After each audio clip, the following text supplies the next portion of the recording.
Et bonjour à tous, c'est Ten Nomad. On se retrouve aujourd'hui pour une nouvelle vidéo et on va continuer notre présentation sur l'application Nexo, puisqu'aujourd'hui on va voir tout ce qu'il faut savoir sur la carte crypto Nexo. Alors, si vous n'avez pas suivi, j'ai donc fait une première vidéo, je vous mettrai évidemment le lien et la petite miniature pour que vous puissiez y aller, qui visait véritablement à étayer et à présenter l'application dans sa globalité. On avait vu qu'il y avait énormément de choses à voir.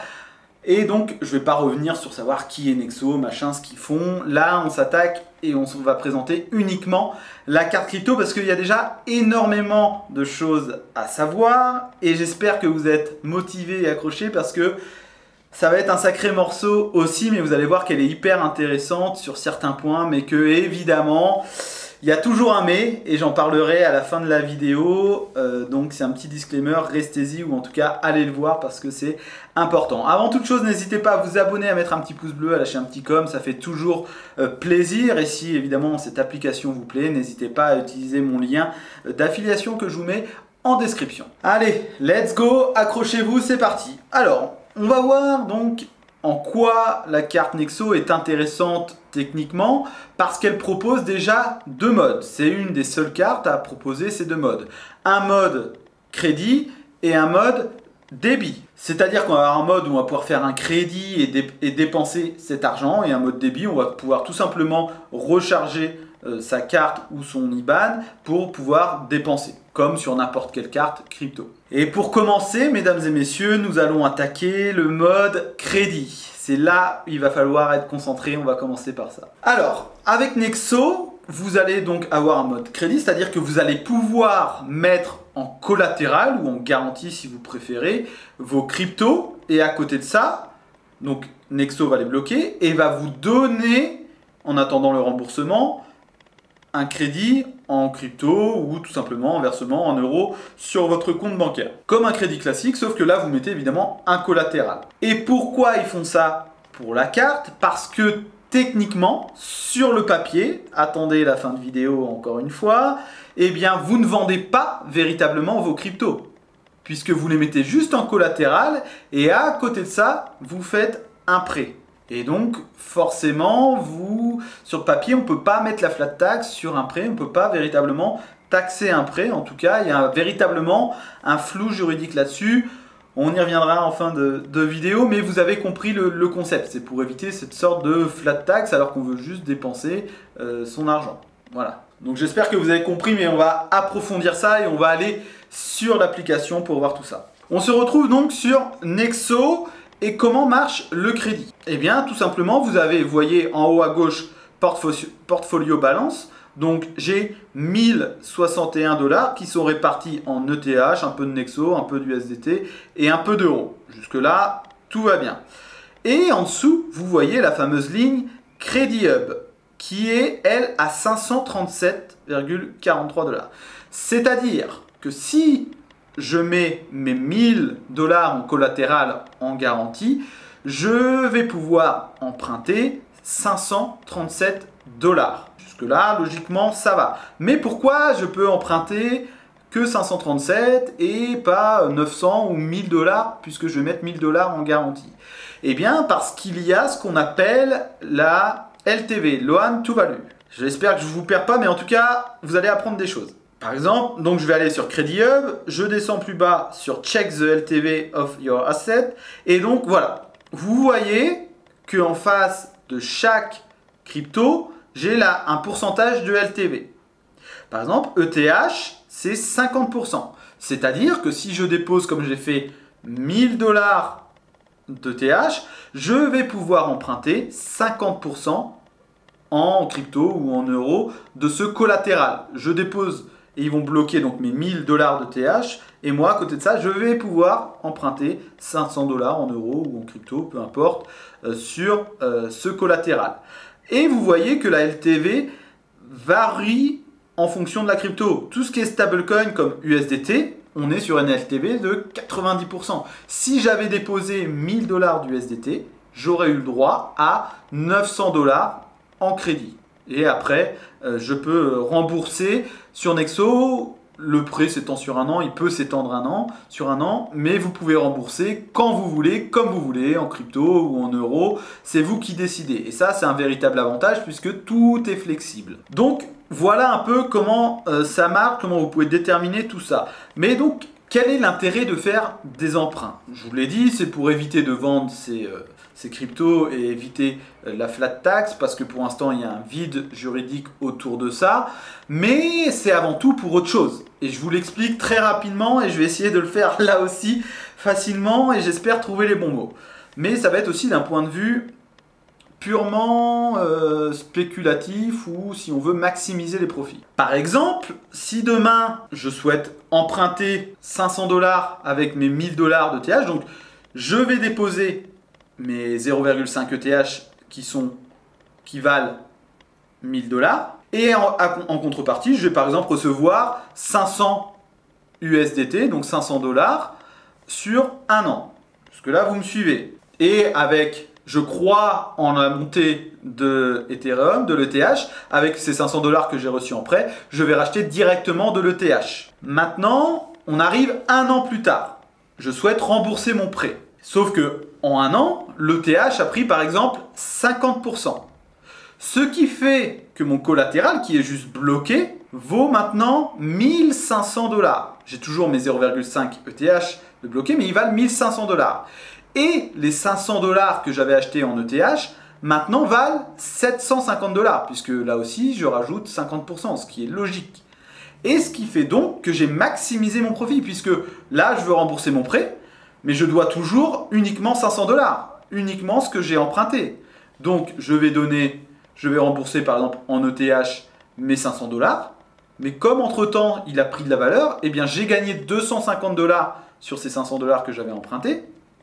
Et mon collatéral a lui aussi augmenté. Donc j'ai multiplié les profits. J'ai eu le profit sur le collatéral et sur l'emprunt. Et voilà, donc ça, c'est ce qui est fait quand on veut croire en la hausse d'une crypto. Alors évidemment, en bull market, ça peut être intelligent, mais vous pouvez aussi vite vous faire liquider. Et là, c'est moins marrant. Donc je le déconseille d'un point de vue spéculation quand on s'y connaît pas. Mais voilà, c'est intéressant de ce point de vue-là et c'est pour ça que ça existe aussi. Je vous ai perdu, je le sais, mais on va continuer quand même. On va aussi parler des taux d'intérêt, mais comme je vous le disais, les avantages d'emprunter sur Nexo sont nombreux. Par exemple, vous pouvez avoir un instant approval, donc c'est approuvé instantanément, ça marche avec plus de 30 cryptos. Vous pouvez, comme je le disais, et c'est là l'intérêt, le mettre sur votre Nexo Card, le paiement, vous pouvez avoir une flexibilité dans le repaiement en fiat, en crypto, quand vous voulez. Et ça, c'est véritablement une bonne chose et c'est fluide et facile à faire. Maintenant, vous avez des taux d'intérêt. Comme n'importe quelle banque, quand il y a un prêt, eh bien, vous allez devoir payer un emprunt. Mais c'est là que c'est intéressant aussi sur Nexo, puisque vous allez pouvoir, comme je vous le montre ici, eh bien, tout simplement avoir jusqu'à 0% de frais d'emprunt. Donc, vous allez pouvoir avoir des prêts à taux zéro si vous êtes en mode Platinum. Si vous avez au moins 10% de votre capital en Nexo, le token natif de la plateforme, eh bien vous pourrez faire des emprunts à partir de 0%. Alors que si vous êtes en base Silver ou Gold, on est sur du 15 ou 14%. Et là, ça peut être moins avantageux quand on veut utiliser la carte, forcément. Alors maintenant, comment faire pour emprunter? C'est très simple. Je vais sur Credit Hub, je vais faire Borrow, je choisis le type de prêt, donc stablecoin ou en banque transfert. Vous pouvez directement faire un emprunt et recevoir en euros sur votre compte en banque. Vous faites stablecoin, vous choisissez USDT par exemple, vous mettez le max, vous mettez ça et vous allez avoir le transfert qui va arriver directement sur votre wallet. Voilà, c'est très simple pour emprunter. Et là, on voit que moi, je suis en mode base. Donc là, c'est pas très intéressant parce que je vais avoir un taux de 15,9% d'intérêt. Donc, si vous n'êtes pas Platinum, c'est pas intéressant. Et donc, vous pourrez directement, après, eh bien, utiliser sur la carte cet emprunt. Et maintenant, comment marche la fonctionnalité débit? Et le mode débit, je vous rassure, ça va être beaucoup plus rapide, beaucoup plus simple. Comme vous avez pu le voir dans la première vidéo, il vous suffit tout simplement de déposer des euros via un virement SEPA qui ne vous coûtera rien. Vous disposerez donc d'euros X et vous pourrez tout simplement dépenser ces euros comme sur n'importe quelle carte bancaire, sur n'importe quel marchand et dépenser comme bon vous semble cet argent. Voilà, c'est un pour un et voilà, il n'y a pas plus simple. Vous déposez via virement et vous payez avec votre carte bancaire. C'est pas plus compliqué que ça.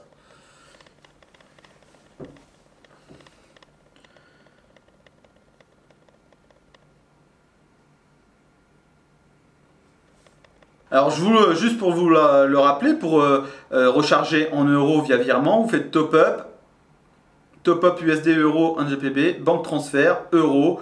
Vous allez avoir un virement SEPA, vous le faites et voilà, ça arrive après directement sur votre wallet qu'on va aller voir ici, wallet en euros X et vous avez ici, ça se recharge en quelques minutes si vous avez le virement instant. Donc voilà, et après avec le mode débit, ça prendra directement cette ligne euro que vous pourrez dépenser.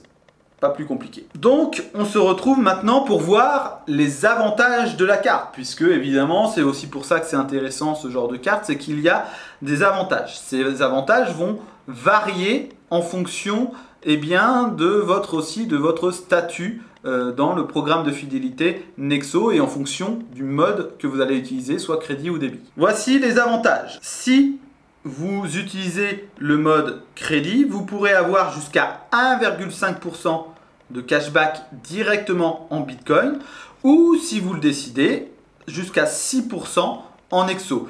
Là, c'est 6% parce qu'il y a une offre, généralement, c'est moins. Là, on voit que c'est parce qu'il y a une sorte d'offre spécifique. Je ne sais pas si elle sera éternelle ou quoi, je ne pense pas, mais sinon, ça baisse, c'est moins de 6%. Et par contre, si vous utilisez le mode débit, ça va être 2%, jusqu'à 0,5% en Bitcoin, selon votre statut, et 2% en token Nexo.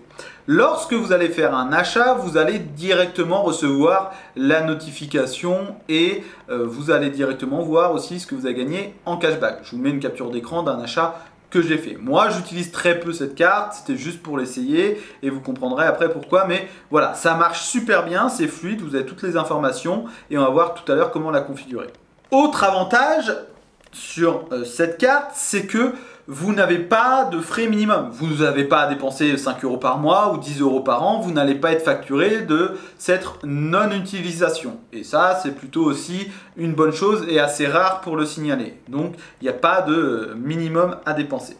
La carte est donc compatible sur Apple Pay et Google Pay. Si vous souhaitez la commander, il vous faudra avoir physiquement, il vous faudra avoir le statut Platinum ou Gold.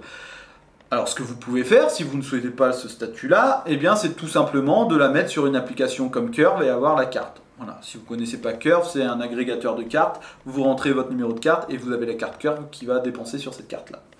Mais voilà, vous avez la fonctionnalité Google Pay qui marche super bien ou Apple Pay. Autre point très important, et pour ceux qui aiment voyager, vous n'allez pas avoir de frais sur vos dépenses à l'étranger.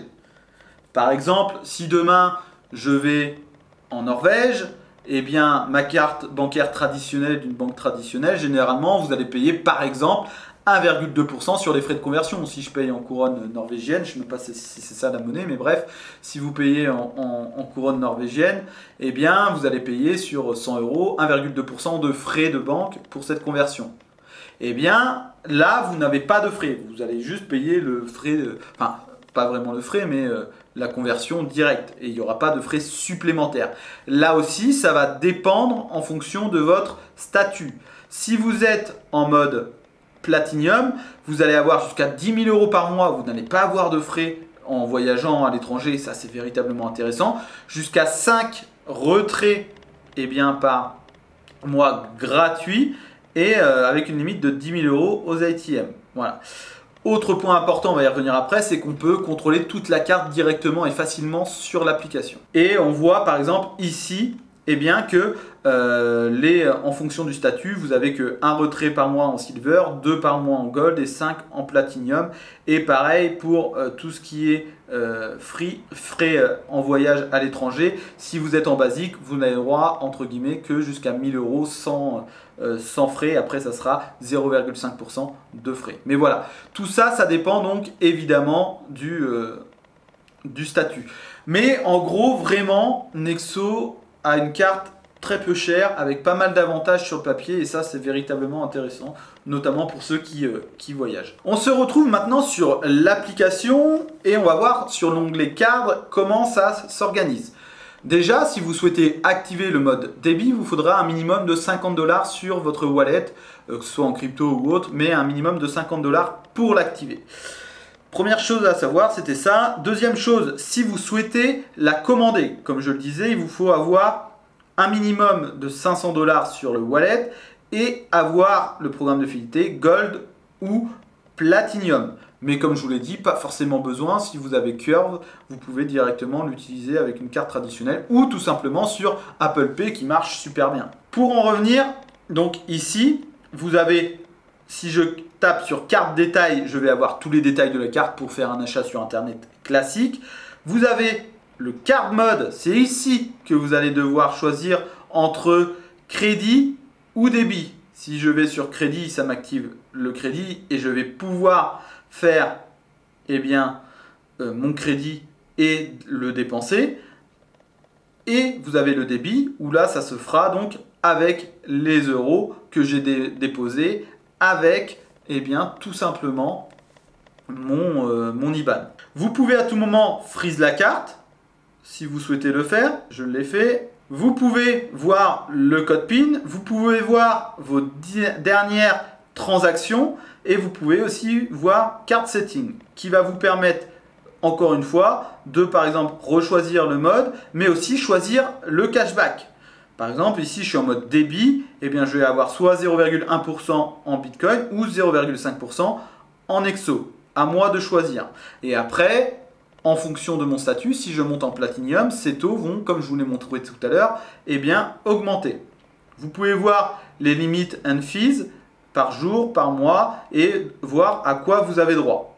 Voilà. Et enfin, vous avez les différentes informations. Et vous avez ici évidemment l'available balance, donc ce que vous pouvez dépenser vu que je suis en mode débit, et le cashback que j'ai gagné. Donc moi, j'ai rien gagné, je l'ai utilisé que 2 fois pour l'exemple et voir si ça marchait bien. Donc, voilà, on a vu la carte Nexo, comment ça marche, ses particularités, ce dual mode. On voit qu'elle est avantageuse économiquement, en termes de prix, en termes de cashback, et que c'est véritablement une bonne option qui offre diverses façons de l'utiliser. Maintenant, ça y est, musique dramatique, c'est trop beau pour être vrai. Et oui, je suis désolé de vous décevoir, je vous ai un peu hype peut-être, mais voilà, on est... Et on le sait tous, dans un enfer bureaucratique et fiscal en France. Et évidemment, si on avait un minimum de liberté, ça se serait.